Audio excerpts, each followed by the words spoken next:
Bon, après à peu près plus d'une semaine, nous avons droit au 4e épisode de la série Monarch Legacy of Monsters.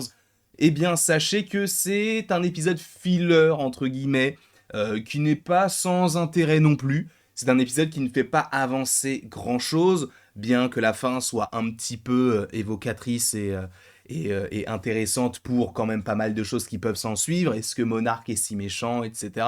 Mais quoi qu'il en soit, dans un premier temps, je suis très content de vous retrouver aujourd'hui pour une énième vidéo dans la journée où nous allons parler de Monarch Legacy of Monsters épisode 4. Bien sûr qu'afin de regarder cette vidéo dans les meilleures conditions, il ne faut pas ne pas avoir vu l'épisode. Donc en gros, il faut avoir vu l'épisode pour regarder cette série. Dans le cas contraire, fuis, pauvre fou. Hop là, un petit Kong qui apparaît, qui disparaît comme par magie. En tout cas, on va donc parler de cette série qui, pour l'instant, me plaît énormément. Les 3 premiers épisodes, je n'avais quasiment rien à redire, si ce n'est des petits détails. Là, sur celui-ci, bon, ce n'est pas mon préféré. C'est même celui que j'ai moins aimé, non pas que je ne l'ai pas aimé, mais moins que les autres. Avec notamment le personnage donc de Mei, je la déteste.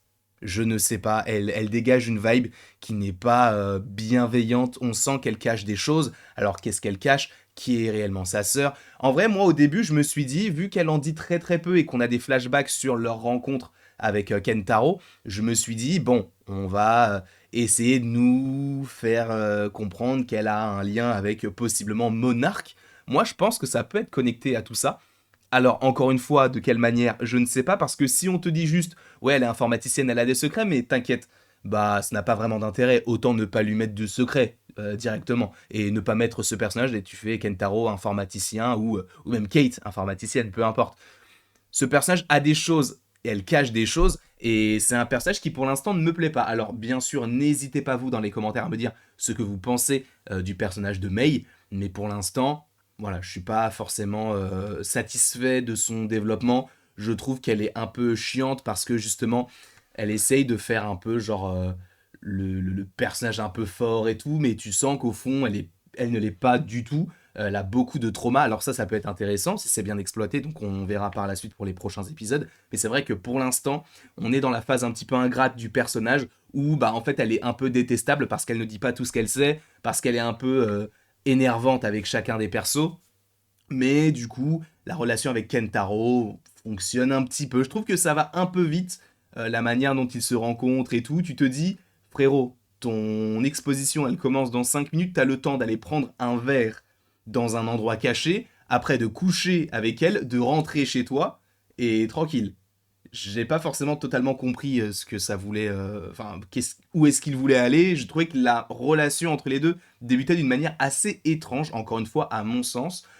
Et là, donc, dans cet épisode, on a donc des flashbacks parce que ils perdent un petit peu les pédales parce qu'ils sont dans le froid, donc ils n'arrivent pas réellement à avoir un peu de jugeote, entre guillemets. Elle, en plus, elle a fait tomber ses... Enfin, elle a fait tomber son corps, donc elle est tombée dans de l'eau glacée. Donc on essaie de la réchauffer coûte que coûte, elle peut perdre ses jambes. Donc ça, c'est intéressant de savoir comment est-ce qu'ils vont s'en sortir. Après aussi, bon, j'ai pas forcément de photos de cet endroit-là, mais à un moment donné, donc là où ils sont en Alaska, on a un énorme dôme.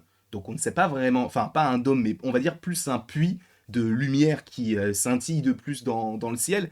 On ne sait pas vraiment ce que c'est. Alors je me suis dit, est-ce que ce ne serait pas les prémices d'un passage vers la Terre creuse?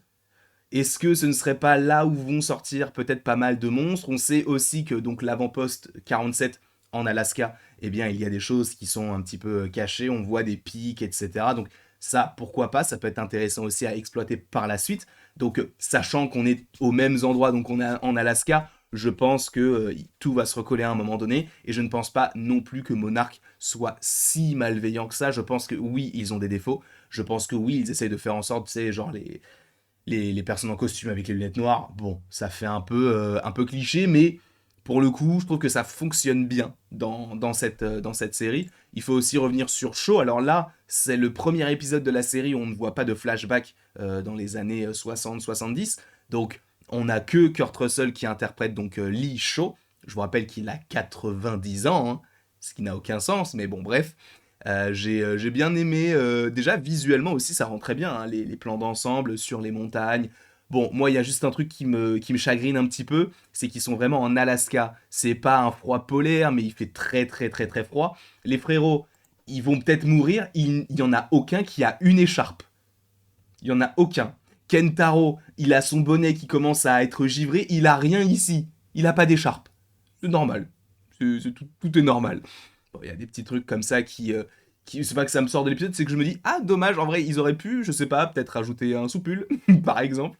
Mais bon, c'est pas grave, je trouve que ça fonctionne quand même assez bien. Licho, on ne le voit pas beaucoup. J'ai hâte de... En fait, là, pour le coup, le Licho, je ne sais pas ce que vous en pensez, mais le Licho du futur, enfin du coup du présent en 2015, c'est pas forcément le Lee Shaw que j'apprécie le plus. Je préfère le Lee Shaw du passé avec Wyatt Russell, donc son fils. Là, pour le coup, je trouve que c'est plus intéressant. On comprend d'ailleurs que le père est toujours en vie. Bref, il y a moyen qu'il y ait pas mal de choses qui soient montrées à l'écran d'ici quelques semaines. Ça, de toute façon, il va falloir. Alors, est-ce que cette série va se raccrocher à ce qu'il va y avoir concernant les futurs films et ce qu'il y a eu avant? Je pense que par rapport à ce qu'il y a eu avant, oui. Est-ce qu'on va te parler possiblement du King Ghidorah? Est-ce qu'on va te parler des choses comme ça? Parce que je vous rappelle que cette série se déroule entre Godzilla et Godzilla Roi des Monstres, puisque ça se déroule 3 ans avant Godzilla Roi des Monstres, non, 4 ans avant, et ça se déroule 1 an après Godzilla 1.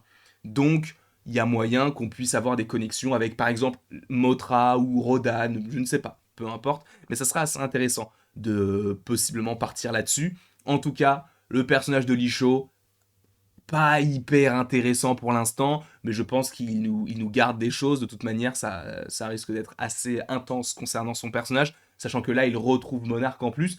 Vu qu'on retrouve Monarch maintenant et qu'on est même pas encore à la moitié de la série, à mon avis, ils vont encore nous proposer des petits contenus plutôt sympas concernant Monarch, et je pense qu'ils vont être gentils. Je pense qu'ils sont pas forcément méchants. Il y a possiblement des personnes méchantes chez Monarch, mais c'est comme dans tout en fait. C'est comme dans tout. En tout cas, on a aussi le retour donc de Frostvark, qui est donc cette créature. Sachez que c'est une taupe.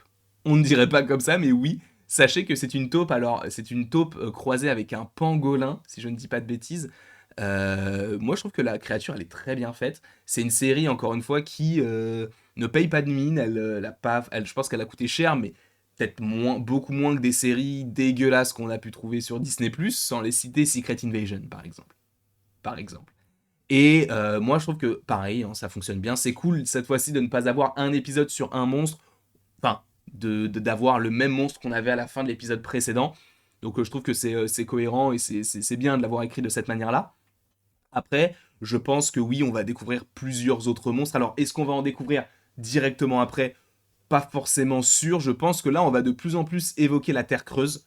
Parce qu'il va y avoir la volonté d'après de se calquer par rapport à Godzilla contre Kong, je pense. Par rapport aux passages qui ont été faits notamment en Antarctique, si je ne dis pas de bêtises. Donc on va voir comment tout ça évolue. Mais j'ai bien aimé donc cette créature-là. Je sais qu'il y a un teaser qui est sorti où on voit une autre créature qui peut faire penser à une sorte de porc. Encore une fois, on verra tout ça quand cela sortira. Mais pour l'instant, épisode qui m'a peut-être un petit peu moins plu. Je suis peut-être un petit peu plus mitigé sur celui-ci. J'ai peut-être un peu plus apprécié Kate. Voilà, elle n'était pas forcément le personnage principal de cet épisode-là, mais dans sa globalité, c'est un personnage qui ne m'a pas dérangé. Donc, on va dire que c'est du positif. Quoi qu'il en soit, n'hésitez pas à me mettre en commentaire ce que vous avez pensé de cet épisode 4. Je sais que ça va pas être l'épisode le plus vu, enfin le plus apprécié non plus, parce qu'il ne se passe pas forcément grand-chose et on n'y apprend pas forcément grand-chose non plus. C'est surtout sur le lore des personnages, donc c'est d'où un épisode filler. En tout cas, n'hésitez pas à me mettre en commentaire ce que vous en avez pensé. Et après tout ceci, il ne me reste plus qu'à vous dire à la prochaine pour la prochaine. Et bien sûr, sache que tu peux aimer, partager, commenter, t'abonner si ce n'est pas déjà le cas, mais encore une fois, tu n'es absolument pas obligé de le faire.